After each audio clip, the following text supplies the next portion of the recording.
Hey everybody, I'm Jason Curtis, the principal of Oconomowoc High School, and it's tough to keep up with the Raccoons from OHS. However, that's why you tuned in to this podcast, Keeping Up with the Raccoons, stories from OHS and beyond. You are now listening to Keeping Up with the Raccoons, Season 2, Episode 4, Exploring Military Pathways. What's going on, Raccoons? Mr. Curtis here to bring you another episode of Keeping Up with the Raccoons, stories from OHS and beyond. In our previous episode, you've heard a lot of different experiences of our Raccoons and of our staff as they're living out our mission of being career, college, and life ready, and living our values of being grounded in your purpose, committed to your goals, and accountable to yourself and each other. In this episode, I want to explore a little bit more about our 5 pathways, and specifically the pathway of military service. You know at OHS, if you've been around, that we are working towards that idea of career readiness. And upon graduation day, we're hoping that you have the opportunities to pursue your interests and passions in whatever pathway that you feel fits best in your journey. Whether that's the 4-year school, the 2-year school, the workforce, an apprenticeship, or the military. And today, we have the opportunity to call a little attention to that military pathway and how you can be supported in the exploration and commitment process here at Oconomowoc High School. I got 3 guests with me today that I'm excited to have. I'll let you guys introduce yourselves. Sergeant Feist, you want to start? Yeah, so I'm Sergeant Feist. I'm with the Wisconsin Army National Guard. I've been in for about 5 years now, coming up on 5 years.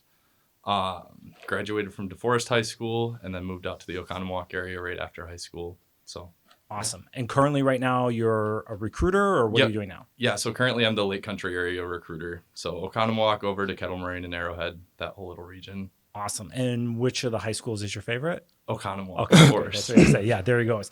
All right, awesome. Thanks, Sergeant Feist, for coming today. We also have another guest. It's your first time here at Oconomowoc High School. That's correct. Staff Sergeant Ferguson, Yep. Go ahead. Yep, I'm Staff Sergeant Stephen Ferguson. I'm a recruiter in the Air Force for active duty Air Force, for Space Force, and for Air Force Special Warfare. My office is in Brookfield. I'm the recruiter for this school, and I'm the same like Lake Country area schools as Sergeant Feist. I served for 8 years. I was stationed at Dice Air Force Base, Texas. My actual job is aerospace propulsion, which is like jet engine maintenance. Jet engine maintenance. Okay, Yep. That's really cool. Awesome. That's great. It's impressive. I know. Lauren, you're like, wow, that's good. Lauren, you want to introduce yourself? Yes, Lauren Black, school counselor, and among other things, I help facilitate some of the military events that we have here. Awesome. Thank you so much. So let's start off with this idea of recruitment. You're both recruiters assigned here to the high school.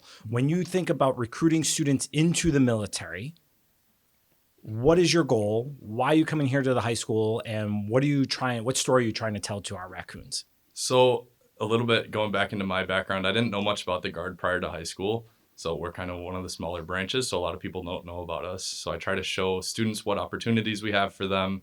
And we're a part-time service, so I'm trying to show them how we can be used as a resume builder and get them to their goals quicker than without the military, while not changing their path and taking them away to active duty, essentially. Wow.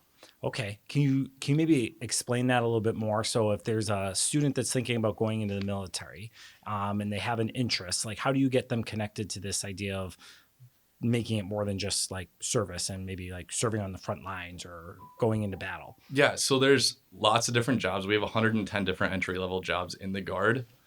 And it's everything from those combat frontline positions, your normal like infantry guys that I always relate it to Call of Duty, like you're playing Call of Duty and the guys kicking indoors, stuff like that. Yeah.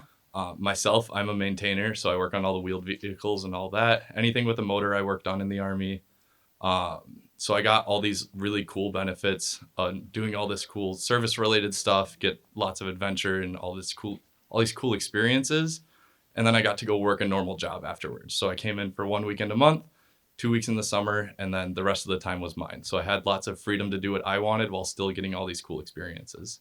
Okay. You mentioned 110 different jobs. Like, yeah. What are some of those jobs that kids could pick from? So there's all sorts of stuff like related to the civilian side, like your paralegals, human resources specialists, the trades jobs, electricians, plumbers, all that kind of stuff, to things like aviation, combat related stuff. Right here in Oconomowoc, there's a unit that's an artillery unit. So they shoot off giant cannons to blow stuff up.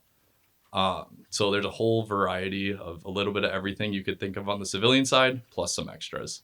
Okay. So when a student's coming to you as a potential recruit, they may say to you, hey, I want to be a mechanic, and you kind of help them find a pathway through that lens, or? Yeah. So Okay. essentially, I always tell people like keep an open mind because the military is always changing. There's always job opening, just like a civilian job. Like they don't always have every job opening available.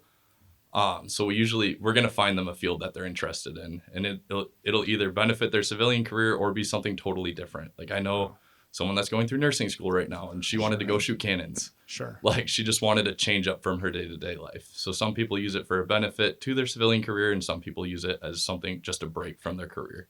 That's really cool. I think that's something new for me to learn as I think about students that are pursuing their career interests, that many of them feel like they know what they want to do, then they can go to college or whatever it might be, but the military might be another pathway. So what's the benefit to joining the military? If you're interested in becoming, say, a nurse, what's the benefit to going your route than maybe going to WCTC or Edgewood or wherever else it might be? So our main goal isn't to take people away from whatever their plan is. So if their plan is to go to college, do something like that, they join us. We are part-time, so we pay for all the college and stuff like that.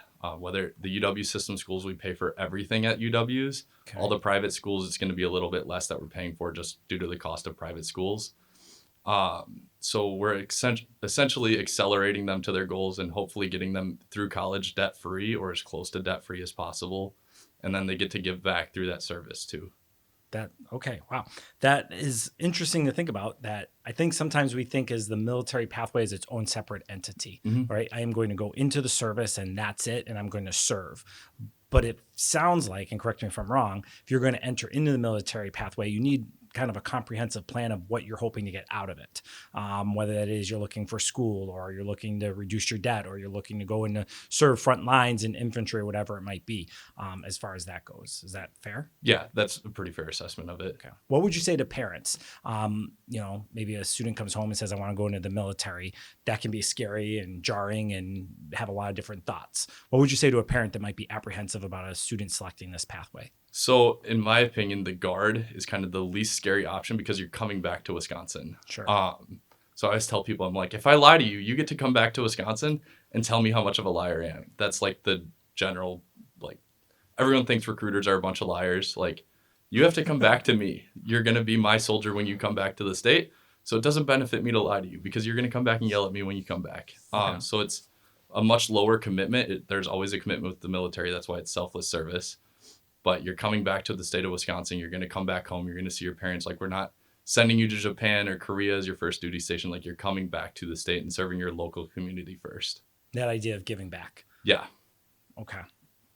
Staff Sergeant Ferguson. So Yes, you're sir. in the Air Force, Yes. Which is incredible. And we just launched an aviation program here at Oconomowoc High School that will hopefully get built up over the years. And Mr. Murphy, if that sounds interesting to you, Mr. Yeah. Murphy is our aviation teacher. And he served, and we're very lucky to have him. Yeah, we have a jet engine. You have a jet engine? Yeah, we do. Yeah. Okay. Say more about that. Yeah. Well, I mean, I know a lot about that because it's my job. So, it's my job to maintain, to operate, to troubleshoot the jet engines. But we just have one here at Oak Creek for our, recruiters in the area to bring to schools, show you guys what it looks like. Okay. I can speak a lot on that because it's my job. Right. And I've done it for 6 years. I started my military career doing something else, but I've worked with jet engine for 6 years. So, the ins and outs, everything about it. Well, yeah. we look forward to that jet engine coming. I would love to bring it for you guys. Yeah, that would be awesome. All right. Well, I'm happy we met. Yes. Talk about your call to serve. You chose to go into the Air Force at some point. What was the determining factor for you, and what has your career in the Air Force been like? Yeah. So I'd say like my, call to service, it's maybe similar to a lot of people. I had a lot of family members in the military. So I have a big family, and pretty much all of them were in the military. My dad and my mom were in the Navy. But mostly, I have an uncle. He served for 23 years. He was an E9, which is like the highest rank. And, he would always come back from wherever he was stationed or whatever trips he did, he'd bring us cool stuff. So that was cool. But, he always had like really cool stories to tell us, like great, like experiences. He was in like the Philippines, he was in Alaska, he was in Iceland, stationed at like a lot of cool places. So, and my family's always traveled. So I always wanted to do that, keep traveling, and have cool experiences. Plus he's like the leader of the family, really, so we all like kind of looked up to him, and he still kind of is. So I always wanted to like emulate him a little bit. Yeah, and then I did a lot of stuff in between when I graduated high school and joined the military. But when I went to actually serve, I was 23 years old, so I was older. Like I said, done a lot of stuff. I went to college. I did jobs, like in civilian, like worked in the trades, worked in like service industry, did a lot of stuff. But I was that age, and I knew that if I didn't like try to join then, I'd regret it, you know. So, and I wanted to do something really challenging and difficult. I was always like really into sports, played football, love sports, love training, like physical fitness. So I heard about Air Force Special Warfare, like pararescuemen, combat controllers. Basically, for people who don't know, it's like the Navy SEALs, but the Air Force's version of them. So people don't even know they exist, but the Air Force has those guys that are on the ground, like moving, shooting, operating. So I wanted to do that. It's very challenging. I qualified. I went off. That was my job.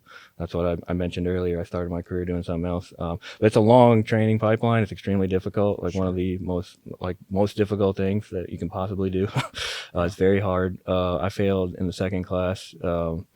So then I stayed in the military, and then I got lucky. It was you get to do another list of jobs you want if you fail out of special warfare. It was one of the jobs I wanted. I got a lot of experience doing trade stuff. It's really cool. To like do my job like on all the airframes that we can, like all the fighter jets. I work on the B-1 bomber. It's a supersonic bomber. It's extremely powerful. Yeah. So it's really cool to work on the engines, because if you have my job, like there's different aspects you can do. Like you can work in a back shop, which I did, where you basically take the engine completely apart to nothing, like nuts and bolts, and put it back together. And you get to use all kind of cool stuff like dry ice, and it's a cool job. And then you can work on the flight line, which means that you work like with the jets, like with the engines. You're trying to fix whatever it is that you can while the engine's still on the aircraft. But cool part about that, they get to go in the cockpit of the aircraft. They get to operate the engines. So that's cool. And then I worked most of the time, I worked in what's called test cell, which is probably the best place to work in my job, which is kind of a combination of both. So we have a facility that we take the engine, we hang it up in the facility, and then we operate it like it's operated on the jet. So we have like our own little cockpit and stick and all the gauges. It looks like an 80s sci-fi movie or something. And yeah, it's crazy. And you can go out there while it's running. Like I'll be fixing it while it's running. It has 30,000 pounds of thrust, which that might not mean anything, but it's like a rocket. It'll like set car alarms off and stuff. It's really loud, really cool. You can get out there when it's at that power setting. So it's really cool. Anything with 30,000 pounds. It's a lot. Yeah, it's a lot. It's like a rocket. Yeah, it's cool. So I stayed in. So I had a really cool job, and now I'm doing this, which is also cool. Yeah. So you came from a family of military service, and that's how you were exposed to this idea of serving our country. And it's interesting to hear you joined it later in life in your early 20s. So it's important for our raccoons to remember that we just don't pick a single pathway. We're not just a military pathway kid or a four-year college pathway kid. We may pursue these later on in life, right? Eventually, we'll all be in the workforce. Some just choose to enter it at 18. Others wait till after school, whatever it might be. What would you say to a student that doesn't come from a family background to start exploring this idea of military service? What resources, websites, how can they turn to you guys if they want to start to explore it because they haven't been exposed to this because they haven't had family members serve? Yeah, that's a really good question. So first, I mean, you can talk to me, 414-335-1509 or come down to Brookfield. But yeah, we can help you out. But like as far as like other resources that you can use, I mean, simple like airforce.com is a good one. They got a lot of information about all the career fields and like all the benefits and stuff. There's an app, it's called Aim High. That app is like it's kind of newer, but it's gonna have like everything. Like it's gonna tell you what like basic training is like. It's gonna tell you more in depth about some of the jobs, like certain things to like help you prepare for like military life, like things you will learn in basic training, like marching and the rank structure and all that stuff. The Aim High app has a lot of stuff on it. You can also you can watch people like go through basic training on the Aim High. It's kind of cool. So that one. Then the other one that I use like personally, like I give out to a lot of people that have questions, especially like job related, is a website called Forever Wingman, and it's made by a prior airman, and basically he got out. He kind of had like a mission to, like kind of help like recruiters really, because there's so many jobs. There's like 160 jobs in the Air Force, so we can't, no matter how much we know, like we can't know everything about every job, and we don't have like actual you know, like sometimes like personal like stories about all the different career fields, right? Because we, you know, I don't know much about medical career fields because I've never, you know, I work on engines, right? So anyways, he goes to like every single like career field and he tries to find somebody that's in the Air Force, and he has podcasts like this, and he'll talk to them, ask them all the questions, do all the stuff like Mythbusters stuff, like the whole thing, and he'll have like a detailed like list, like a like description of what the job entails. In addition, which is a cool thing, he'll have like like what are the jobs on the outside that that you can get like with this career field, and the salaries that go along with them. Salaries go along with Yes. it, Yeah. And then the other, like, I just want to mention one more thing about like a cool thing that's on that website. In the Air Force, when you enlist active duty, you're automatically enrolled in the community college of the Air Force. So every career field has its own like degree plan for an associate's degree. So mine is aviation maintenance, right? So every single one of them has one. So also on Forever Wingman, it details like out like the degree plan that you would be in, like to get your associate's degree. Yep. So a lot of good information. Those three sites, probably good Forever one. Wingman. Yeah, that's a good one. Yeah. Yeah. Brady, anything you want to add from the recruitment standpoint? I know you're on campus a lot, so Yeah, I'm here a lot. Obviously, I'm here in uniform. So most of the students here have probably seen me around or seen me in a classroom. So easiest way is obviously talk to me because I have a lot of the resources with me that kind of explain stuff. NationalGuard.com is another really good website. Of course, every branch has a website. And then in terms of like jobs and stuff, it has those job descriptions on the National Guard website. So it tells you like what each job is.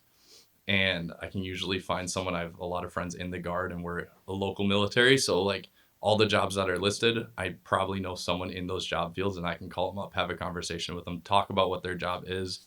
So when I interview students, I can call up a person and be like, hey, tell me about your job. Like explain this to the student, anything like that. And then we also have our local armories, so students will come and tour those and kind of get a feel for like what equipment we have and what that stuff is. It's really fun to show people a machine gun for the first time. Sure. So because everyone's like, oh my God, it's a machine gun. It's right there. So or all the artillery cannons, stuff like that, medical units nearby. So we have a little bit of everything close.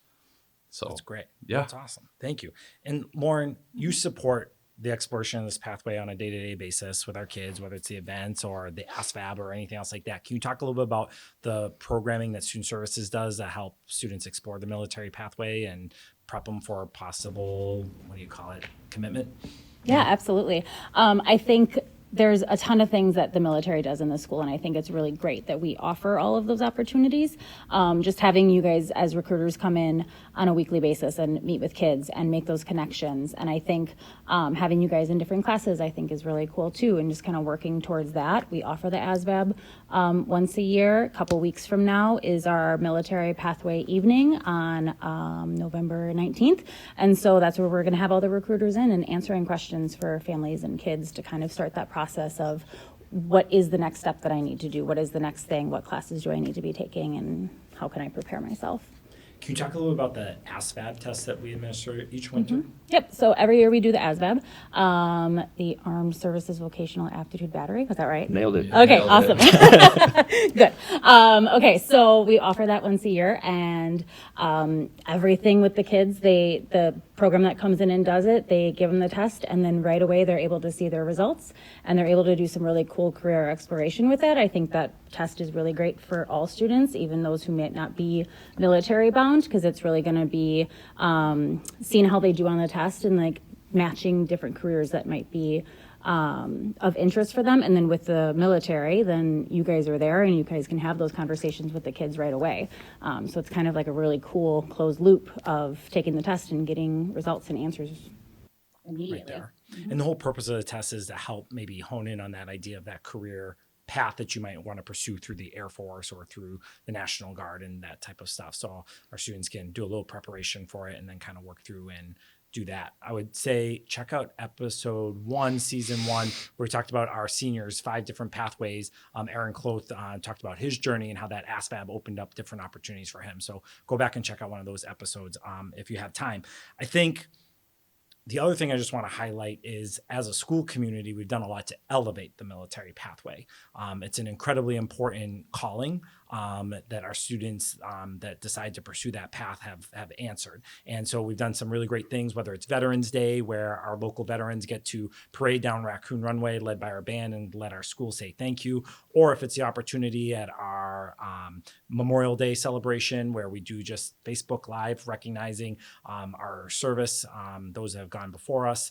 Also down in lower south of our campus, we have a recognition wall of OHS grads who have given the ultimate sacrifice and died in service. And then, of course, our Celebrate Your Future Week, where we have our military seniors that make their commitment to serving in the military. Brady, you got to be a part of that last year. I did get to be a part of that last talk year. a little bit about that. It was cool to see like these soldiers that I'd worked with from, they had no idea about the military to now they're graduating high school. And we had some split trainers and stuff, so they were already soldiers by the time they were graduating high school. Jack Servany, I'll shout him out. Mm-hmm. He went through basic training between his junior and senior year of high school, so he got to come back and be a soldier for his senior year while he finished out his diploma and all that. And to watch him walk down was super cool to like see the transformation he's gone through from before ever talking to a recruiter to being a full-fledged soldier and going off into the infantry and all that.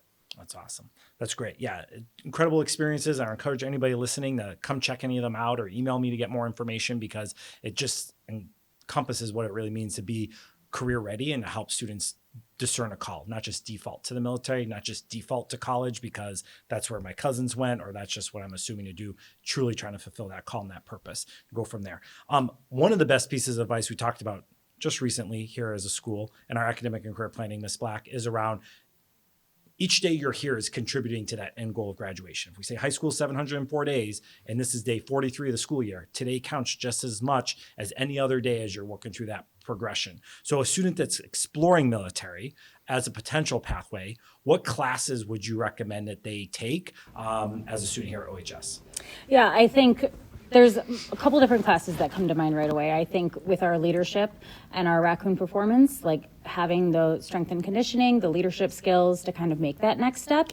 I think of our aviation program and our automotive program, like getting hands on engines. Like both of you guys have said that there's so many jobs and opportunities. So again, in my head, I'm thinking if you're interested in health care in the military, like our Project Lead the Way classes, there's just so many ways that we can match like military careers with the classes that we already offer, which I think is really, really cool. That's awesome. Yeah. And it's important to recognize that our courses here, while they may not necessarily be branded as a military pathway, they can all help contribute that career readiness. And our teachers do a fantastic job of bringing that to life. To close things out, we typically do our lightning round, but I don't think it's fair for Staff Sergeant Ferguson to do a lightning round about Oconomowoc High School when this is your first time here. You guys are the Raccoons, I know that. But we'll have that. But we are going to have a little segment called Mythbusters. So myths that we want to bust about military service. So maybe things that you think are a perception that need to be corrected, or something that you really want to highlight that people are shocked by. And I'm going to start with right now, in probably my 7 years here as principal, the Mythbuster I want to make sure that we get out there is military service is not a default. You don't go into the military because you haven't figured out what you want to do in life. You go into the military because you're called, whether it's called to serve in the infantry, whether it's called to serve as a nurse in the Air Force or a nurse in the Army, whatever it might be. You're called to do that, and it's our job as educators is to help you discern that calling. And while we hope it wraps up in the 4 years, maybe it happens when you're in your mid-20s, and you remember the experiences you had here at high school that help you recognize that desire to serve. So that's my myth that I try to think through when I'm working with students on this. I can bust it. You want to bust the myth? No, that's one that is common. It's kind of like a stereotype. But I mean, I can only speak for the Air Force, but I mean, I have had calls where people are like, it'll always be somebody's parents, but they'll be like, my son, he got to do something, or my daughter, they're not doing anything. They joined the Air Force. Really, we say no to more people than we say yes to. Yeah, it's hard to qualify. There's a lot of things like medically, like your law violations. You got to be smart. You got to get good enough scores on the ASVAB. There's many things. So it's definitely not like just like a last resort. Yeah, most people don't qualify for the Air Force. So what are some of the things that cause people to say no? Because that's a big one, right? We think you can just get in and go do it. So why would somebody be disqualified from Air Force service? Number one is ASVAB test. ASVAB testing. So that's a big one. Like in the Air Force, the minimum score is a 31, but we don't we have like policies in our areas. Like we don't move forward with anybody that can't score like a 45 or a 50, because there's only one job that you can qualify for if you have a 31. So all the other jobs are based off of the other scores. Right. So we need to see that, you know, you can at least get around 50s. Yeah. Because otherwise you won't qualify for many, if any, jobs. That's a big one. And then, yeah, medical stuff. I'm not a doctor. I can't give anybody medical advice, but in the Air Force, being prescribed certain medications like ADHD, anxiety, antidepressants, stuff like that, those will all disqualify you. We can work through that. We can try to get you a medical waiver, but that one's a big one. Yeah. And I know a lot of high school kids they're not going to have like debt and bankruptcy, Sure. and, you know, they're not going to have kids or, but all those things factor into whether if you're eligible to, your law violations, all that. It's a lot of stuff. It's that's probably like the hardest process of getting the military is going through all of that. So, yeah, it's a lot. Important to know. Important. Yeah. To know. Yep. Good myth to bust. Yep. You guys kind of stole both my myths. Oh. The military is a backup and all this stuff. So like, do it if you can't do anything else in life. Another big one that kind of relates more to the Guard too is like everyone thinks the military is like putting their life on pause or something like that, which it can be sometimes. And some people want that. They're like, I just want to go away for 4 or 5 years, whatever it may be. But then they hear about the Guard, and obviously it says Army on our chest. So they're like, oh, I'm going to have to go away and do all this stuff. And so I'm going to put my life on hold or something. Like kids are starting businesses and stuff out of high school, and they don't want to have to step away from that, or going to college and trying to pursue their dreams. And they're like, I don't want to like leave my dream behind to go serve. And so with the Guard, you can do both at the same time. Like there's some active duty training, like you got to get trained as a soldier. So you're going to go wait for a little bit, then you're coming back and you can pursue all that other stuff that your dreams are focused on. That's awesome. Okay, so Yeah. you're not putting your life on hold. If anything, you're getting more opportunities. You're enhancing your life. You're meeting other people. You're networking beyond just your circle. Yeah, absolutely. And we have a new thing too. Like some people are kind of considering these pathways and they're like, I kind of want active duty, but I'm not sure, something like that. The Guard now has a policy. We're calling it Guard First, where you join up, we train you. We all go to the same training and all that basic training, and our job training is all universal amongst the Army. And then if you come back from that training and you're like, you know what? I don't want to go to college right now. I don't want to go to the trades right now. Whatever it may be that you're pursuing, you get to we release you to active duty, no questions asked. Sure. So it's a new policy. So it's kind of like, we call it try it before you buy it, essentially, because like you're still committing to the military. But if you go to basic training and you're like, this sucks, I don't want to do this anymore, like I don't want to do this every day, you're not stuck doing this every day for 6 years. You're stuck doing it 1 week in a month, 2 weeks in the summer, and then the rest of the time is yours. You still get all the really great benefits and everything. So it's for those people that are kind of in that like deciding factor. They know they want to serve and they feel this call to service, but they're not sure in what capacity they want to serve. That's really good to know. Take note of that. Yeah. Lauren, you got a myth?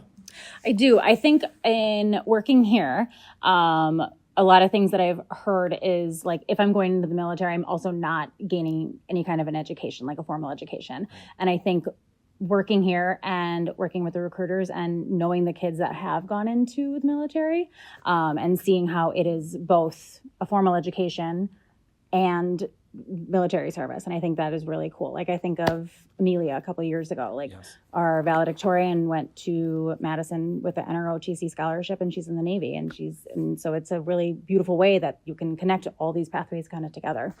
It's amazing. Yeah. And kind of go from there. And I go back to this idea of pride. When you collect that diploma, we want you proud of what's next. And I look back, and if there's raccoons out there listening and exploring these pathways and maybe connecting with a military recruiter seems a little early, I can definitely connect you with some of our former raccoons that are serving us really, really well. I think of Jack Servney, who served and went to basic training before he even graduated. I think of the Schusters all over the world right now, serving in a family of service, and the sacrifices they've made and how they found happiness in people outside of Oconomowoc to start their lives with. I think of Caitlin Wollenhop, who I was FaceTiming with the other day in Greece in her service. I think of Dale Delphos, who Dale, love you if you're listening.